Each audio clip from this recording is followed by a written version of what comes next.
Growing body of research, this is more dog stories, links pet ownership to the emotional well-being of children. A review of 22 studies found that kids who grow up with animals are more likely to have higher self-esteem, better cognitive development, and more social skills. In a New York Times article, psychologist and CBS News contributor Lisa Damour explains that older kids can especially benefit. That article, What Do Teenagers Need?, asks the family dog. It's online right now. You can read it. The dog's not online. Is the family dog online? That's an interesting question. Good morning, Lisa. Good morning. What is it that dogs give teenagers? Well, for starters, dogs don't judge, right? And teenagers spend a lot of time being judged. There are a lot of adults who don't like teenagers, and teenagers know this. And even those of us who really like teenagers, we're often giving them feedback or encouraging them to grow. And I think for teenagers, you know, if they're feeling terrible about like some quiz from last week, the dog's not going to be like, well, maybe you should have studied more. Yeah, you write about emotional and physical intimacy that I thought was interesting. What do you mean? All of us need emotional and physical intimacy. For teenagers, those can be pretty complicated to come by, right? That if you're upset as a teenager, maybe you need a hug, but you're not always going to hug your parents. You may or may not be in a relationship where that makes sense. The dog is there, the cat is there to be hugged. Often when I ask teenagers like how they recover from a long, hard day, if they're very upset, they will tell me, oh, I go get the cat and we get in bed, or I roll around on the floor with the dog. And the research actually bears this out. Like, we have a lot of research showing that contact with an animal does reduce stress. It lowers heart rate, it lowers blood pressure. Animals are like a totally reliable cuddle buddy, right?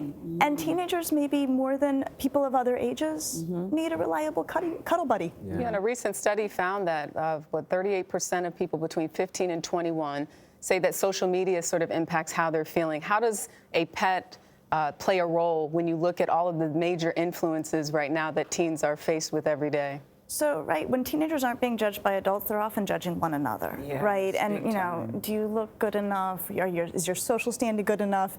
And again, the pet does not care, right? The pet doesn't care if you're cool. The pet doesn't care if you have pimples. Like, the pet loves you just as you are, 100% in your corner. Again, everybody needs this, but I think teenagers may especially need this. So what happens if a pet isn't an option in some households? Right, and pets may not be an option, right? I'm not naming any names. Unlike yours, no, right? I'm not naming names, yeah. But what happens? It won't always make sense for families to have pets. And also, not all teenagers connect with pets, right? I mean, the answer is not that everybody runs out and gets their teenager a pet. But what pets teach us is what teenagers need. Teenagers need to be accepted. Teenagers need affection. They also need a way to give affection that doesn't feel complicated or loaded. Teenagers need unconditional regard. The other thing they need is to be in the here and now, right? And pets are great at being in the here and now. You keep saying dogs don't care about what happened to you at school. They don't care about how you look. But what's interesting is that dogs do care about emotional well-being. They pick up on cues, and they will go to somebody, right? Yeah, no, so dogs are extremely attuned to physical cues from adults and children and teenagers. And so if they notice that you're different, they're going to be drawn to you.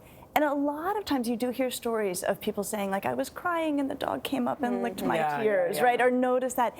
And just, you know, to think about what it means to be a kid or a teenager, and you can feel so alone and so lonely. And if you come home and you're not yourself, and the pet picks it up and is drawn to you. Well, I know it's good for us. Is it good for them? Do you think the dog is ever saying, God, they get on my nerves? Oh my God. Is it good for the dog? Well, the dog gets something out of like, oh, I think God, the dog they're kissing me again. The dog does. Dogs love to be loved. People love to be loved. This is one of the least complicated ways to make it happen. Lisa, love is a good thing. Yeah. However you can get it. Thank you very much. You're welcome.